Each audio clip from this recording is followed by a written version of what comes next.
А вообще, как вы с самого начала вышли вот на эту страницу? Каким образом, почему именно эта страница вас заинтересовала?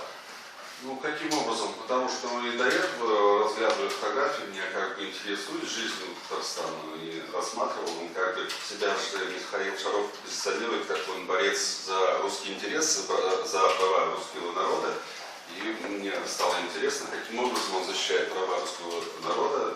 Заглянул, посмотрел и понял, что именно оскорблением ислама он защищает права русского народа и таким образом защищает права православных, унижая честь и достоинство мусульман, унижая честь и достоинство Корана.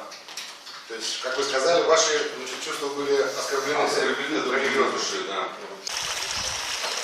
Айрат, бүгін Шаровтың мәхкәмә отырышы булды. Бу отырышны ничек бәяләр идегез?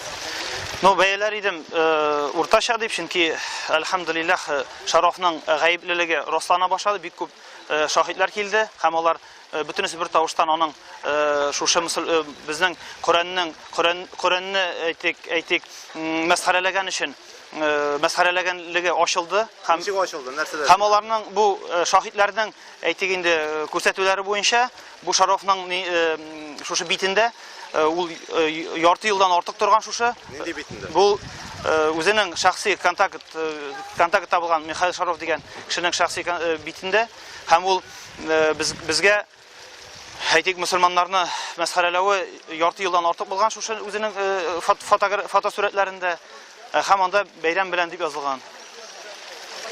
Бәйрәм белән дип безне Рамазан гаетендә бәйрәм белән дип язылган шуны чыкты. Мәхкәмә карары бүген булмады, чөнки тыңлаулар дәвам итә.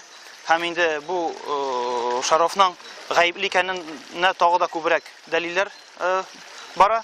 Һәм инде ул һичшиксез хөкем ителергә тиеш һәм суд монда урысча әйткәндә предвзятый булырга тиеш түгел һәм аның гаеплелеге монда көн кебек ачык һәм аңа әйтик кырыс җәза бирелергә тиеш.